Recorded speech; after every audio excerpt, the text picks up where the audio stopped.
போதைப் பொருள் ஒழிப்பு நாளன்று போதைப் பொருள் வீடியோ பரவியது. அதுவும் யாரால்? தமிழ்நாட்டில் தாவேக ஆட்சி தொடங்கி சில நாட்களே ஆகின்றன. முதலமைச்சர் விஜய் போதைப் பொருளுக்கு எதிரான போரை தனது அரசின் முக்கிய அஜெண்டாவாக அறிவித்திருக்கிறார். சரியாக அந்த நேரத்தில் போதைப் பொருள் ஒழிப்பு நாளன்று ஒரு வீடியோ வைரலானது. அதில் இருப்பவர் ஒரு தாவேக அரசின் மனிதவள மேலாண்மை துறை அமைச்சர் டி சரத்குமார்.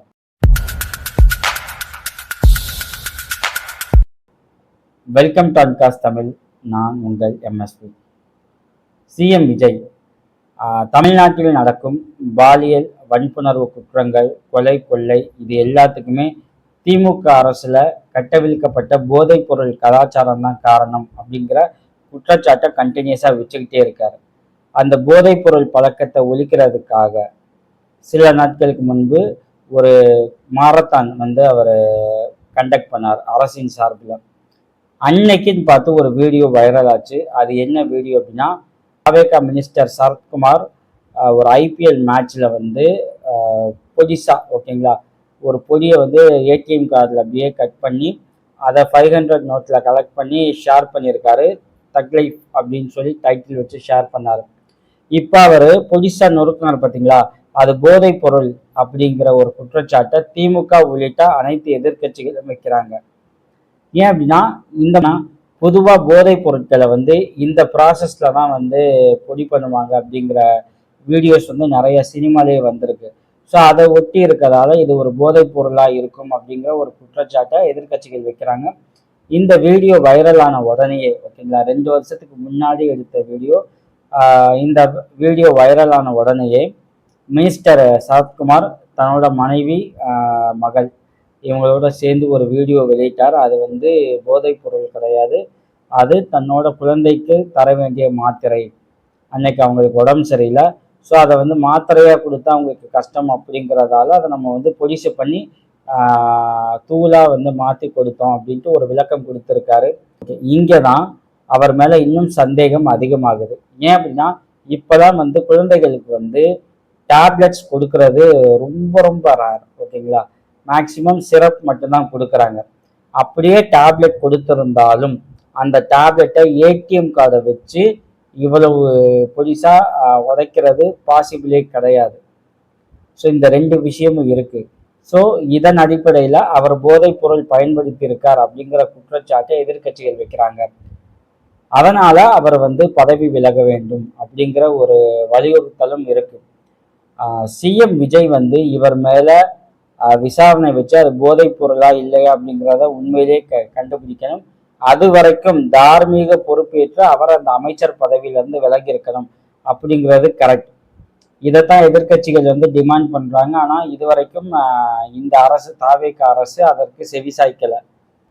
ஏன்னா அவர் மினிஸ்டர் சொன்ன மாதிரி அது ஒரு டேப்லெட் அப்படின்னா அதை தக் லைஃப்னு நேம் வச்சு ஏன் ஷேர் பண்ணணும், அதுல என்ன தக் லைஃப் இருக்கு அப்படிங்கிற ஒரு கேள்வியும் எழ ஆரம்பிக்குது.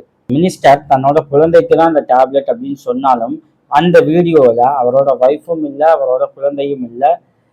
அடுத்து குழந்தைக்கு உடம்பு சரியில்லைன்னா யாராவது ஐபிஎல் மேட்ச் பார்க்க கூட்டிட்டு போவாங்களா அப்படிங்கிற ஒரு கேள்வி இருக்குல்ல. ஸோ அதற்கும் தெளிவான பதில் இல்லை. ஸோ சந்தேகங்கள் இவருக்கு அகைன்ஸ்டா இருக்கிறதால அதன் அடிப்படையில் தார்மீக பொறுப்பேற்று இவர் பதவி விலகி அது போதைப் பொருள் இல்லை அப்படின்னு நிரூபிக்க வேண்டிய பொறுப்பு மினிஸ்டர் சரத்குமாருக்கு இருக்கு.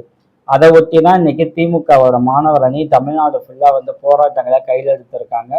அந்த போராட்டங்களுக்கு முறையா அனுமதி வழங்கப்படலை காவல்துறைகிட்ட இருந்து. ஏன்னா இவங்க ஷார்ட் டைம்ல இந்த கேட்டிருக்காங்க பர்மிஷன், பட் அனுமதி வழங்கப்படலை. அனுமதியை மீறி போராட்டம் செஞ்ச முன்னாள் அமைச்சர் சேகர் பாபு, மா சுப்பிரமணியன் உள்ளிட்ட பலரை காவல்துறையினர் கைது செஞ்சிருக்காங்க. இவர் சரத்குமாரை மினிஸ்டர் சரத்குமாரை அவர் பதவி விலகணும், அவர் அந்த பதவியிலிருந்து டிஸ்மிஸ் பண்ணுங்க அப்படின்னு சொல்லி சிஎம் விஜய்க்கு மிகப்பெரிய ப்ரெஷர் இந்த எதிர்கட்சிகள் கொடுக்க ஆரம்பிச்சிருக்காங்க. எதிர்கட்சிகள் குறிப்பா திமுக இந்த இன்சிடென்ட்டை தன்னோட அரசியல் வளர்ச்சிக்கு யூஸ் பண்ணிக்கிறாங்க அப்படிங்கிற குற்றச்சாட்டை தாவேகா வச்சாலும் எதிர்கட்சிகள் அவங்க வேலையை சரியா செஞ்சுட்டு இருக்காங்க. ஆளும் கட்சி டி சரத்குமாரை டெம்பரவரியா ரிசைன் பண்ண சொல்லிட்டு அவர் மேல விசாரணை வச்சு ஆகணும். அது உண்மை அப்படின்னு தெரியும் பட்சத்துல சட்டப்படி அவருக்கு என்ன பனிஷ்மெண்ட் கிடைக்கணுமோ அதை கொடுத்துட்டு அவரை வந்து மினிஸ்டர் பதவியில் தொடராமல் பார்த்துக்க வேண்டிய பொறுப்பு வந்து தாவேக்கா அரசுக்கு இருக்குது. இது குறித்து பாஜக கேட்கும்போது மூத்த தலைவர் தமிழிசை சவுந்தரராஜனும் இதே தான் சொல்கிறாங்க. அவர் மீது விசாரணை செய்யணும், இது உண்மையினும் பட்சத்தில் வந்து அவர் மீது நடவடிக்கை எடுக்கணும், அதுவரை அவர் வந்து அந்த பதவியில் கண்டினியூ ஆகக்கூடாது அப்படிங்கிற ஒரு விஷயத்தையும் பாஜகவும் வலியுறுத்தி இருக்கு. சிஎம் விஜய் ஏன் வந்து இவரை பதவி விலக சொல்லி இதுவரைக்கும் வந்து ப்ரெஷர் கொடுக்கல அப்படின்னா, ஒருவேளை இவர் பதவி விலகினால் அது தாவேக அரசுக்கு ஒரு கரும்புள்ளியா மாறக்கூடும், இந்த குற்றச்சாட்டு வந்து உண்மையா மாறிடும் அப்படிங்கிற ஐயம் வந்து விஜய்க்கு இருப்பதாகவும் இங்கே பேசப்படுது. அதனால சரத்குமாரை ரிசைன் பண்ண விடாம பாதுகாத்துக்கிட்டு இருக்காங்க. ஸோ ஃபைனலாக பார்த்தோம் அப்படின்னா சரத்குமார் மினிஸ்டர் அவர் கொடுத்த எக்ஸ்பிளனேஷன் சாட்டிஸ்ஃபைடாக இல்லை. ரெண்டாவது அந்த வீடியோ பழசு. மூணாவது எதிர்கட்சிகளோட போராட்டம் உண்மையிலே நியாயம். நான்காவது அவரை பதவியிலிருந்து விலக்கணும், அதுதான் சரி. ஆனால் இந்த அரசு என்ன செய்யுது அப்படிங்கிறதையும் நம்ம வெயிட் பண்ணி பார்க்கணும். மீண்டும் வேறொரு டாபிக் குறித்து பேசுவோம். தேங்க்யூ.